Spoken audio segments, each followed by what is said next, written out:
हे बघा, तुम्ही किती श्रीमंत झालात, तुम्ही किती मोठे झालात, तुम्ही किती जगाच्या पाठीवर वेगवेगळ्या कंपन्यांमध्ये काम करायला लागलात विद्यार्थ्यांनो, तरी सुद्धा तुम्ही तुमच्या आई बापाची श्रीमंती बदलू शकत नाही. तुमच्या आईचं करिअर आणि तिची इस्टेट 3च वाक्यांपुरती मर्यादित राहते. आमचं पोरगं वेळेवर जेवलं का, आमच्या पोरांनी वेळ झोप पूर्ण केली का, आणि त्याला आत्ता कोणी त्रास तर देत नाहीये ना. याच्या पलीकडे आईचं करिअरच नसतं. आईला 3च वाक्यांमध्ये करिअर आहे. आपल्याला मात्र तिने मला अजून रिप्लाय कसा नाही केला, तिने माझा मेसेज सीन करून उत्तरच का नाही दिलं, मग मी तिला ब्लॉक करतो, तिने मला का ब्लॉक केलं, ह्या शंका आहेत आपल्या मनात. आणि आईला ह्या सगळ्याची काहीही पडलेली नसते. आईला फक्त पोरगं जेवलंय का आणि पोराची झोप झाली आहे का. भगवद्गीतेमध्ये एक फार सुंदर वाक्य आहे. तुमच्यापैकी जर काही लोकांना असं वाटत असेल की आपण खूप पाप करतो, हे पाप कुठे धुवून निघावं, हे पाप कसं उतरवावं, तर जेव्हा सगळं कुरुक्षेत्रावरचं युद्ध संपलं तेव्हा अर्जुन भावनिक झाला होता आणि त्याने कृष्णाला प्रश्न विचारला की कृष्णा, हे जे एवढे माणसं मी मारलेत, एवढे योद्धे मारलेत, हे दुश्मन मी मारले, ते दुश्मन जरी असले तरी सगळे माणसंच होते ना.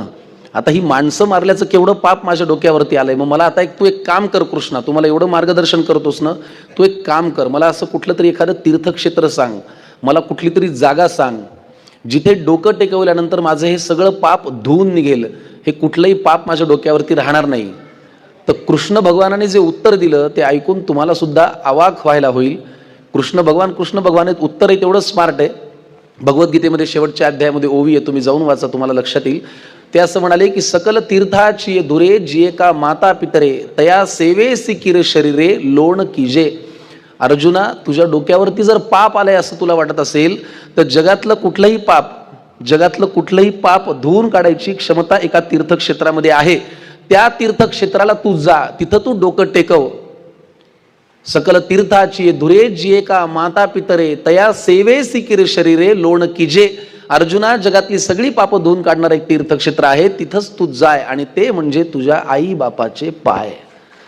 याच्यापेक्षा वेगळं भगवान श्रीकृष्णांनी ज्याला तीर्थक्षेत्र सांगितलं, जिथे डोकं टेकवल्यानंतर तुमची सगळी पापं धुवून निघतात, ते तीर्थक्षेत्र म्हणजे आपल्या आई बापाचे पाय. हे मी नाही, यशवंत क्लासेसनी नाही, हे श्रीकृष्णांनी सांगितलेलं आहे.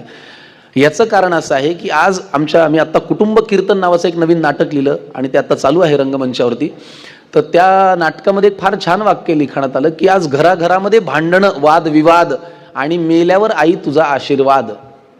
जिवंतपणी जन्मदात्या बापाला तुम्हाला काय कळतंय हो, तुम्ही गप्पा, आणि मेल्यावर वडिलांची कृपा. हे आज आपण कितीही नाकारलं तरी वस्तुस्थिती आहे. दुर्दैव असं आहे मंडळी, नियती एवढी हुशार असते की ज्या वेळेला आपल्याला आई वडिलांच्या पायांची किंमत कळते, ज्या वेळेला आपल्याला त्यांना ते महत्त्वाचे आहेत हे सांगावंसं वाटतं, कर्मधर्म संयोगाने आपल्याला तेव्हा फार वेळ हातातून निघून गेलेली असते आणि त्यांना ते सांगता येत नाही. त्यामुळे मातृनाम प्रथम हा जो विचार आहे, किंवा मदर्स डेच्या निमित्ताने आज ज्या संकल्पनेतून हा कार्यक्रम उभा राहिलेला आहे, मला यशवंत क्लासेसचं फार मनापासून कौतुक करावं असं वाटतं. फार योग्य वयात त्यांनी त्यांच्या विद्यार्थ्यांना आपल्या आईबाबांना तुम्ही महत्त्वाचे आहात ही सांगायची संधी आपल्याला दिली, ही सद्बुद्धी आपल्याला दिली. आज कुठल्याही क्लासेसमध्ये बघा, ज्ञान तुम्हाला कोणीतरी शिकवून येऊ शकतं, तुम्ही पाठ्यपुस्तकातलं ज्ञान, माहिती, इन्फॉर्मेशन मिळवू शकता, पण संस्कार हे तुम्हाला आत्मसातच करायला लागतात, ते पाठ करता येत नाहीत. आणि यशवंत क्लासेसचा आजच्या या कार्यक्रमातला उपक्रम हा संस्काराचा भाग आहे. हे ज्ञान नाही, ही इन्फॉर्मेशन नाही. नॉलेज, इन्फॉर्मेशन आणि संस्कार याच्यामध्ये खूप फरक आहे. तुम्हाला त्यांच्याकडे ॲडमिशन घेऊन पुस्तकांमधून नॉलेज मिळेल, इन्फॉर्मेशन मिळेल, पण तुम्हाला संस्कार हे फक्त आईबाप आणि गुरुवर्य हे 3च देऊ शकतात. त्यामुळे मला असं वाटतं की आजचा हा कार्यक्रम हा, आज आपल्या मंचावरती अनेक राजकीय मंडळी आहेत, हा त्यांचा मोठेपणा आहे की तेही या कार्यक्रमामध्ये अगदी उत्साहाने सहभागी झालेत. थोड्या वेळात आपल्या सगळ्यांचे लाडके उपमुख्यमंत्री अजितदादा पवार येतील, त्यांचाही मोठेपणा आहे की त्यांनी या कार्यक्रमाला उपस्थिती लावण्यासाठी संमती दिली. पण आज मला नाही वाटत मंचावरचा कुठलाही माणूस राजकारणाच्या हेतून इथे आलेला आहे. हे सगळे संस्कारांच्या हेतून इथे आलेले आहेत आणि आपण हा संस्कार विद्यार्थ्यांपर्यंत पोहोचवणं ही फार काळाची गरज आहे. जे यशवंत क्लासेसनी ठरवलं याचा मला अभिमान आहे. त्यांच्याबरोबर जोडल्या जाण्याची अजून एक गोष्ट म्हणजे आमच्या दोघांचंही असं म्हणणं आहे की आपण फक्त आपल्या कामाशी काम न ठेवता आपण त्याच्या व्यतिरिक्त काय माणूस म्हणून देऊ शकतो याचा विचार करायची सवय यशवंत क्लासेसला आहे आणि मीही माझ्या कलाकृतींमधून तो विचार देण्याचा प्रयत्न करतो. तुम्हाला आज मला त्यांनी सांगितलं की आईवरची कविता सगळ्या मंडळींना नक्की ऐकवा.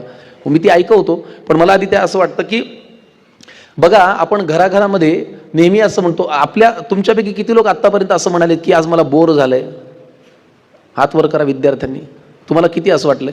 तुमच्या आईच्या तोंडून तुम्ही कधी हे वाक्य ऐकलंय का, आज मला बोर झालंय? आई ही अशी वस्तू आहे, आई हा असा प्राणी आहे जिला कधीच बोर होत नाही.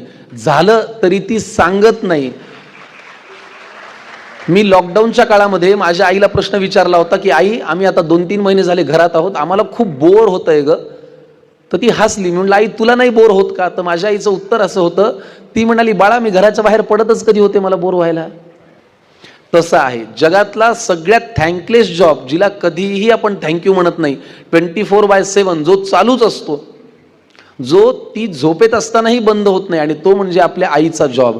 तिला सतत पोरांचं काय, हे बघा, तुम्ही किती श्रीमंत झालात, तुम्ही किती मोठे झालात, तुम्ही किती जगाच्या पाठीवर वेगवेगळ्या कंपन्यांमध्ये काम करायला लागलात विद्यार्थ्यांनो, तरी सुद्धा तुम्ही तुमच्या आई बापाची श्रीमंती बदलू शकत नाही. तुमच्या आईचं करिअर आणि तिची इस्टेट 3च वाक्यांपुरती मर्यादित राहते. आमचं पोरग वेळेवर जेवलं का, आमच्या पोरांनी वेळ झोप पूर्ण केली का, आणि त्याला आत्ता कोणी त्रास तर देत नाहीये ना. याच्या पलीकडे आईचं करिअरच नसतं. आईला 3च वाक्यांमध्ये करिअर आहे. आपल्याला मात्र तिने मला अजून रिप्लाय कसा नाही केला, तिने माझा मेसेज सीन करून उत्तरच का नाही दिलं, मग मी तिला ब्लॉक करतो, तिने मला का ब्लॉक केलं, ह्या शंका आहेत आपल्या मनात. आणि आईला ह्या सगळ्याची काहीही पडलेली नसते. आईला फक्त पोरग जेवलंय का आणि पोराची झोप झाली आहे का. आज लोकांना असं वाटतं संकर्षण कराडे ऑटोग्राफ घेतात, फोटो घेतात, सह्या घेतात. हे सगळं जेव्हा आईसमोर आपण जातो तेव्हा ह्या सगळ्याची किंमत शून्य असते. कारण आपल्याला परत एकदा शून्यापासून, तुम्हाला माहिती आहे का, मला कितीही लोकांनी माझ्या नाटकाला गर्दी केली, ऑटोग्राफ घेतले, फोटो काढले, तरी सुद्धा घरी गेले की आमची आई म्हणते चपला बाहेर काढा आणि जेवायला पानं वाढून घ्या. मला असं वाटतं अरे आपल्याला काहीच येत नाही अजून. हे आपल्याला सगळं येऊनही काही येत नाही, ही भावना, हा संस्कार फक्त आपल्याला आईच देऊ शकते, दुसरं कुणीही देत नाही. दुसरं कुणीही देत नाही. तुमच्याकडून स्वार्थासाठी तुमचं कौतुक करणारे खूप लोक आहेत. अहो सर काय तुमची पर्सनॅलिटी बाबा, तुम्ही काय बोलता बाबा, तुमचं नाटक 1 नंबर आहे बाबा, सर एक सेल्फी काढूया का. आई यातलं काहीही मागत नाही. आई हे वरचेवर वाढत राहावं याच्यासाठी, तुमच्या आत काय बदल व्हावा याच्यासाठी आयुष्यभर प्रयत्न करत असते. त्याच्यामुळे मला असं वाटतं की आज आपण घराघरामध्ये आई बाप असताना त्यांना जे नकळत गृहीत धरतो, ते गृहीत धरणं जर बंद केलं, निस्वार्थीपणे कुठल्याही पोरावरती प्रेम करणारे 2च प्राणी आहेत, बाप आणि आई. त्यांच्या पलीकडे कुणीही कुठलीही अपेक्षा न ठेवता प्रेम करत नाही, तेवढेच करतात. तर आज तुम्ही इथे आलात, यशवंत क्लासेसचे फार मनापासून आभार, शुभेच्छा. आपण पुढच्या कार्यक्रमाकडे जाऊया, पण त्याआधी तुमच्यापैकी किती लोकांना असं वाटतं की मी सगळ्यात पुढे जावं, पहिला नंबर यावा विद्यार्थ्यांना. तर ज्यांना ज्यांना स्पर्धा ही फेस करायची आहे त्यांच्यासाठी या काही ओळी ऐकवतो आणि मग कार्यक्रमात पुढे जातो. बघा, ही मध्यंतरी मी भोसले मॅडम एक कविता लिहिली होती. तुम्हाला मगाशी तुम्ही म्हणालात की माझ्या कविता आवडतात म्हणून. या कवितेमध्ये एक गोष्ट आहे, ही कविता तुम्ही नीट ऐका, तुम्हाला आवडतीये का बघा. आई आपल्या मुलांना काय संस्कार देत असते किंवा द्यायला हवेत. आज अनेक माऊल्या पण इथे आहेत, तर तुम्ही ही कविता ऐका आणि तुमच्या मुलांना घरी जाऊन हेच सांगा. जर तुमचा मुलगा स्पर्धेच्या युगामध्ये टेन्शनमध्ये असेल, डिप्रेशनमध्ये असेल, स्ट्रेसमध्ये असेल, एन्झायटीमध्ये असेल. बघा, या कवितेमध्ये एक गोष्ट आहे, सर तुम्हाला आवडते का बघा. धपाधप पाय आपटत एक लेकरू घरी आलं, वस्तूंची फेकाफेकी करत घरामध्ये गेलं. तुमच्यापैकी अनेक लोक हे करत असतील, मीही करतो. आणि एक दुर्दैवाची गोष्ट सांगू का, इथे अख्ख्या बसलेल्या लोकांपैकी कुणीही, प्रत्येकाने आपण न जगासमोर खूप छान छान वागतो, कारण आपल्याला आपली इमेज जपायची असते, लोकांनी आपल्याबद्दल वाईट बोलू नये याची आपल्याला काळजी असते. पण घरी गेल्यानंतर आपण सगळ्यात वाईट वागतो गृहीत धरून. आपण आपल्या काम करणाऱ्या सहकलाकाराला किंवा सहराजकारण्याला आपण हे म्हणू शकत नाही, तुला काय कळते रे, जरा गप्प बस ना, इरिटेट करू नको. कारण आपल्याला माहिती असतं त्याच्याकडून आपल्याकडून त्याचा काहीतरी फायदा आहे, आपल्याला हातात हात घेऊन पुढे जायचंय. पण हे जन्मदात्या आईला आपण सर्रास म्हणतो, नको ना आई, बोर करू, थांब ना 10 मिनिटं शांत बसू दे. आपण जगामध्ये जे चांगलं वागत असतो ते घरी गेल्यानंतर आपण विरुद्ध वागतो, कारण आपल्या जन्मदात्या आईला आपण गृहीत धरतो. म्हणून असं लिहिलं होतं की धपाधप पाय आपटत एक लेकरू घरी आलं, वस्तूंची फेकाफेकी करत घरामध्ये गेलं, तिन्ही सांजेची वेळ रात्र झाली नव्हती, आई अशीच देवासमोर दिवा लावित होती. जगासमोर जे चालत नव्हतं ते घरामध्ये मात्र चाललं. बाहेर जे बोलता येत नव्हतं ते लेकरू आई समोर बोललं. म्हणाला, खोटारडीस तू आई, खोट्या मार्गावर चाललीस, आजपर्यंत माझ्याशी तू खोटच बोललीस. म्हणाला, खोटारडीस तू आई, खोट्या मार्गावर चाललीस, आजपर्यंत माझ्याशी तू खोटच बोललीस. आशीर्वाद देताना काय म्हणतेस की माझं काहीच अडणार नाही आणि माझ्या बाबतीत कधीच काही वाईट मुळी घडणार नाही. आईपासून काय लपतंय तिच्या लक्षात आलं. तिने बाळाला घोटभर पाणी प्यायला दिलं, हुंदक्यांमधून वाट काढत पाणी पोटात गेलं. आई म्हणाली, आता सांग तुला काय झालं. तो म्हणाला, लोक आई विचित्र झालेत फार, सतत सगळे माझ्यावरती खाऊन असतात खार, त्यांच्या त्या अशांत अस्वस्थ नजरा मला कळतात, जाणवतं मला माझ्यावरती ते खूप खूप जळतात. बरं, माझ्याविषयी माझ्या माघारी बोलतात लोकांजवळ, मी पुढे जातोय ना माझा माझा, का पोटात यांच्या कळ. स्पर्धेच्या काळामध्ये मी मग सांगत होतो की आईनी मुलांना काय सांगितलं पाहिजे, किंवा आज आपण ज्या पद्धतीने बाहेरच्या गोष्टींमुळे स्ट्रेस्ड असतो, तर आई मुलाला काय सांगू शकते की धपाधप पाय बरं, हे तुमच्याही क्षेत्रासाठी खूप महत्त्वाचं आहे, कारण सगळ्या क्षेत्रामध्ये स्पर्धा खूप आहे, की धपाधप पाय आपटत एक लेकरू घरी आलं, वस्तूंची फेकाफेकी करत घरामध्ये गेलं, तिन्ही सांजेची वेळ, रात्र झाली नव्हती, आई अशीच देवासमोर दिवा लावित होती. बाहेर जे चालत नव्हतं ते घरामध्ये मात्र चाललं, जगासमोर जे बोलता येत नव्हतं ते लेकरू आईसमोर बोललं. म्हणाला, खोटारडी आहेस तू आई, खोट्या मार्गावर चाललीस, आजपर्यंत माझ्याशी तू खोटंच बोललीस, आशीर्वाद देताना काय म्हणतेस की माझं काहीच अडणार नाही आणि माझ्या बाबतीत कधीच काही वाईट मुळी घडणार नाही. आईपासून काय लपतंय तिच्या लक्षात आलं. तिने बाळाला घोटभर पाणी प्यायला दिलं, हुंदक्यांमधून वाट काढत पाणी पोटात गेलं. आई म्हणाली, आता सांग तुला काय झालं. तो म्हणाला, लोक आई विचित्र झालेत फार, सतत सगळे माझ्यावरती खाऊन असतात खार, त्यांच्या त्या अशांत अस्वस्थ नजरा मला कळतात, जाणवतं मला माझ्यावरती ते खूप खूप जळतात.